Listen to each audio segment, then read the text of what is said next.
Real estate is still a listings game, and what I want to do today is I'm going to give you 10 specific steps that you can take to turn your business into a listing machine. You know, over my career, as I've built it in my personal business as well as with the agents that I've helped, what I've noticed is that there are a few steps, a few things and specific strategies we can do that'll help turn our business into an actual listing machine where we have consistent listings coming and gives us those opportunities really that the buyers will just come as long as we got the listings. So as I looked over this, there's really 3 specific areas, and then I'm going to break these down into multiple steps in each of those areas with specific strategies that you can take action on.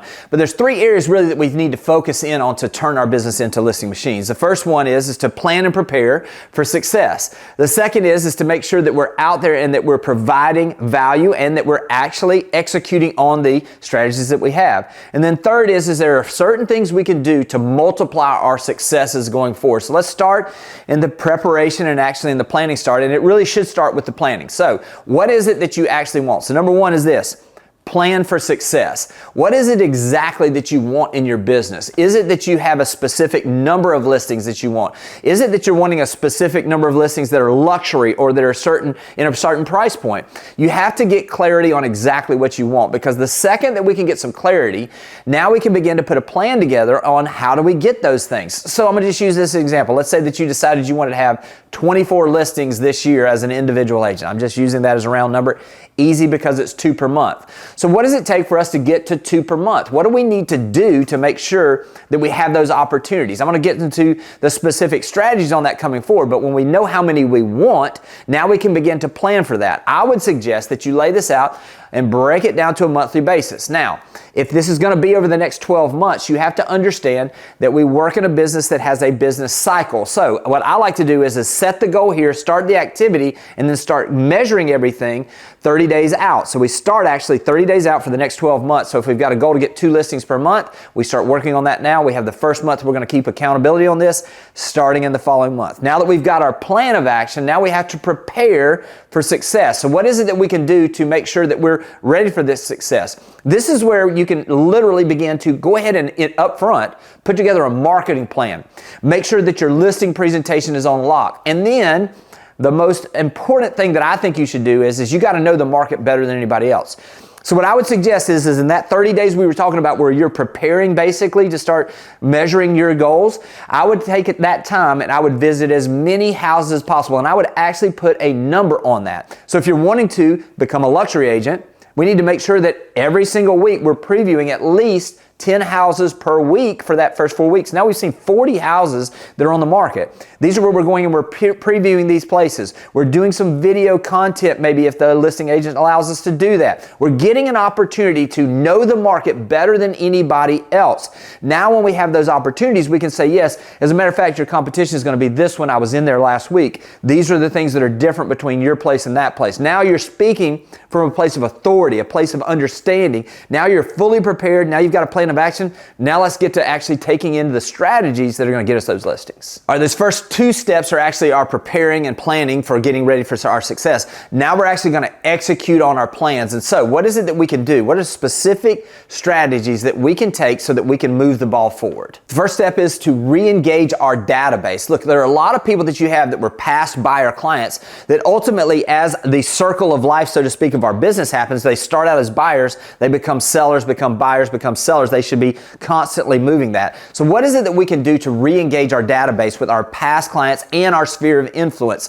The first thing I would say is that we want to put together an email specifically asking these folks if they're considering selling. Now, a couple things that we can do is we can utilize some of the statistics we've seen where we saw that actually Keeping Current Matters came out with a study where they said that over a third of the people that are out there said that they would consider selling if interest rates got below 6%. Now, this is specifically for those folks that have lower interest rate houses. What is it that we can do to send an email or send a text to re-engage with those folks? So it would look something like this. Are you considering selling this year? ... Talk about the specifics of where the market is. We talk about some of the specifics of the strategies of preparing their house now to get it ready. And then we want to make sure we've got a call to action at the end of these emails. We want them to raise their hand and tell us if they're considering selling in the next 12 months. And something along these lines.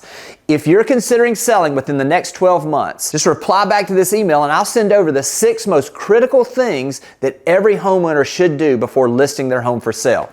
You see, we're doing this in a way that we're re-engaging with our database, we're finding out the opportunities we have, we're getting people to raise their hand, and now we can begin to give value in a way that sets us up for some listings in the coming year. Along the same lines of utilizing the people that already know, like, and trust us, we're going to utilize video unsolicited CMAs to find and uncover opportunities that are coming now and into the future. Now, if you've not seen this before, I'm going to have a link above that actually you can go and watch exactly how to do this strategy. But basically this is the people that we know that maybe might consider selling or that we've sold to in the past that own homes. We're going to give them value without them asking about this. Now, I would start with the lowest hanging fruit. If someone's mentioned to you that they might sell in the next few years, or you know there's a life event coming up, these are the folks we want to have at the top of our list. But basically what an unsolicited video CMA is it's recording our screen and we're going through and we're giving them an updated understanding of where their value is, and we're just giving without asking them anything in return.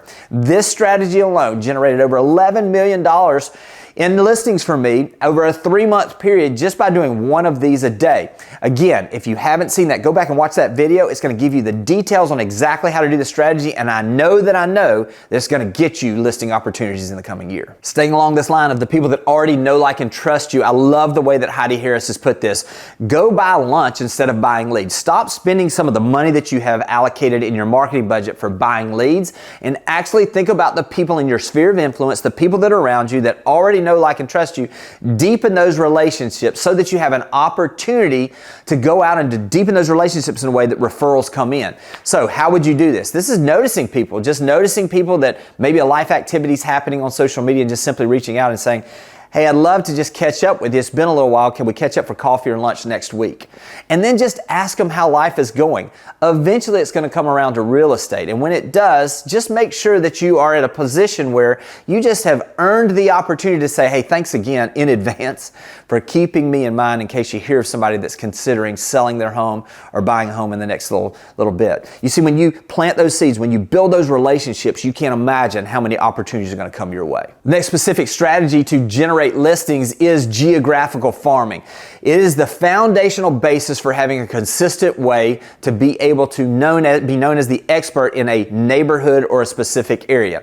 Geographical farming, if you aren't sure about this, again, I'll have a link up above where you can see exactly how I break down identifying the right neighborhood, what the messaging should be, and how to convert opportunities into listings in each of those neighborhoods. But basically what it is that we find an area where there's not a dominant agent. We find an area where we can probably take at least 10% of the market, and at least 10% of that market is going to generate at least more than doubling the amount of spend we'll have for an average of $2 per household in that neighborhood per month for the year. So just make the numbers easy. If there's 100 houses in that neighborhood and we are going to spend $2 per month, we're going to spend $24 per house.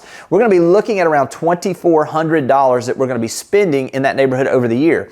The average sales price is $400,000, and we're going to be looking at this and being able to generate $12,000 in gross commission on the listing side for that $400,000 house. We can see that we're going to have a positive ROI if we can just generate one listing in that market. So this is a place that we definitely want to spend some time. We want to think about doing community events. We want to think about having opportunities to have a food truck in the neighborhood. All of these different events. Again, I mentioned that in that specific video where I talk about this. But if you're not known as the expert in a specific area, odds are you're not an expert in real estate. Another great strategy that is often overlooked is make sure that you're noticing the expired listings and the for sale by owners. These are folks that have raised their hand and said they want to sell their house. They either just haven't met the right agent, or they haven't seen the proposal, or it hasn't gotten painful enough for them to do what it takes to get the place sold. 6 to 12 month expired listings are a great place because typically once it expires, they're going to get a lot of calls right up front. If you can find those folks that haven't relisted, that haven't sold, and just check in with those folks and ask them what it is that they plan to do with the home, you'll be amazed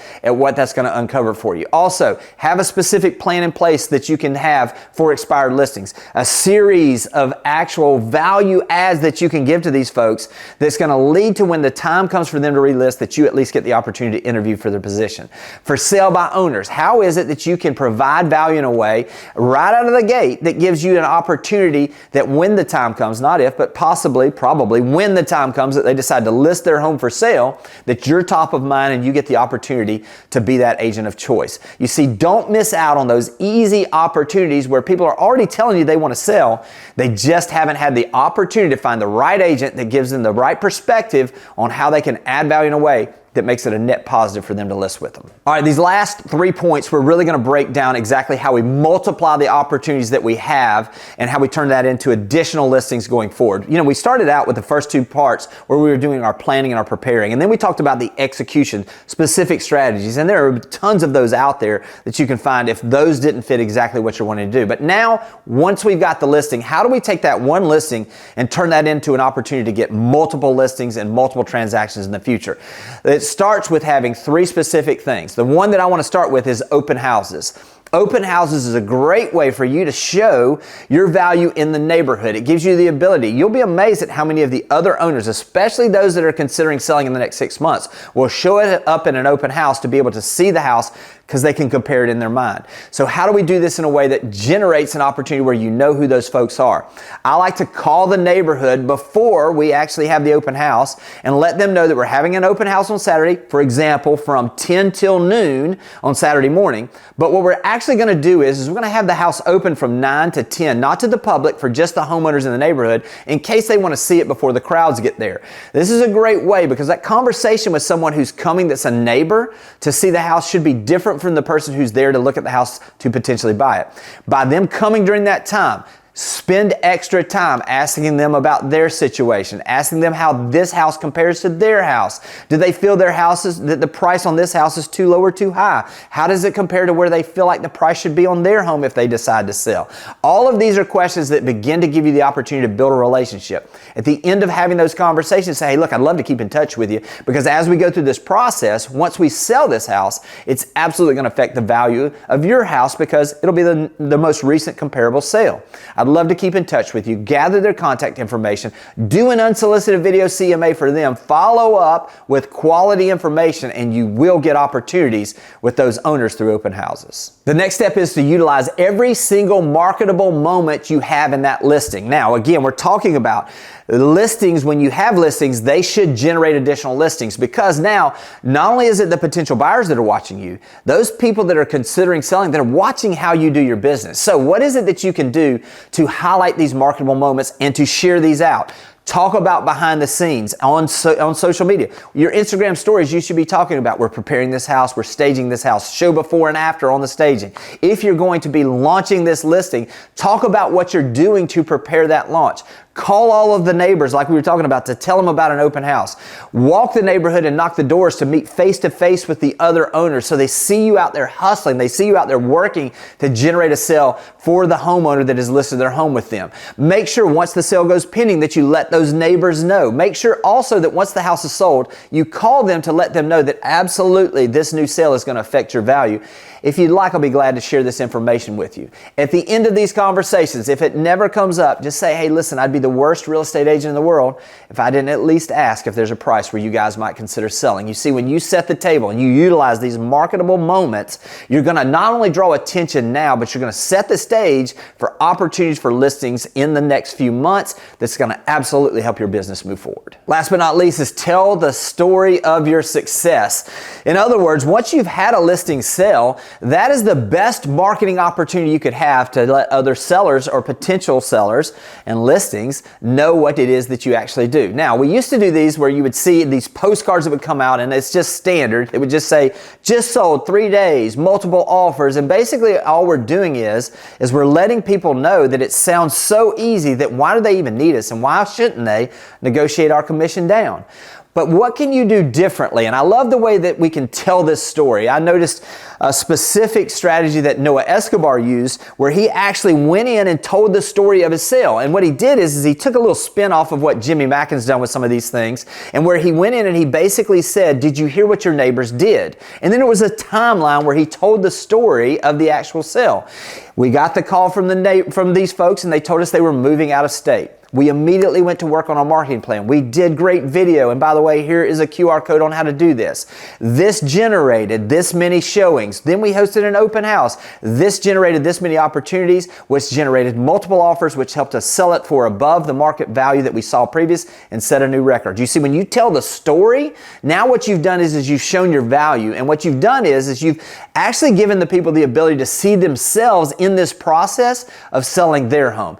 When you come from a place where you're giving value and you're giving it in a unique way, you absolutely will become a listing machine and your business can't help but grow. I hope this has been helpful, and I'll talk to you soon. Thanks for watching the video. I specifically chose the video below for you because it builds on the one you just watched. I hope it's helpful, and I'll talk to you soon.